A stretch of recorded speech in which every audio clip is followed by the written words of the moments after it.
সন্ধ্যাবেলা ঘুম থেকে উঠে বাড়ির সামনে এসে দেখি আমাদের বাড়ির সামনে যে পুরনো রাস্তাটা ছিল সেই রাস্তাটাকে অত্যাধুনিক টেকনোলজির মাধ্যমে সম্পূর্ণ নতুনভাবে বানানো হচ্ছে এবং এই টেকনোলজিতে রোড রোলারের কোনো ব্যবহার নেই। সেটা দেখে অবাক হলাম। তো আমি চলে আসলাম কিভাবে বানানো হচ্ছে সেই রাস্তাটা দেখতে। তো দেখতে পাচ্ছি সবার আগে এখানে বালি, খোয়া এবং পিচের একটা মিশ্রণ তৈরি করে নিয়ে এই গাড়িটা করে নিয়ে চলে যাচ্ছে এবং নিয়ে এসে এখানে দেখছি এই কাকা ঢেলে দিচ্ছে অনেকটা যেভাবে ঢালাই মশলা ঢালে সেরকম ঢালাই মশলা ঢালার মতন গরম গরম পিচের মশলাটা ঢেলে দিল।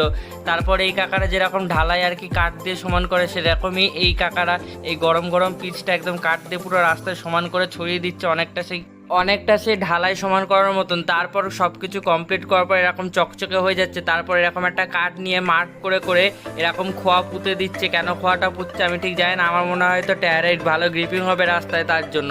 সো পরপর এরকম গুনে গুনে খোয়া বসিয়ে দিচ্ছে। খোয়া বসানো কমপ্লিট হয়ে গেলে এরকম একটা সাদা সাদা পাউডার ছড়িয়ে দিচ্ছে। যাই হোক, ভিডিওটা ভালো লাগলে লাইক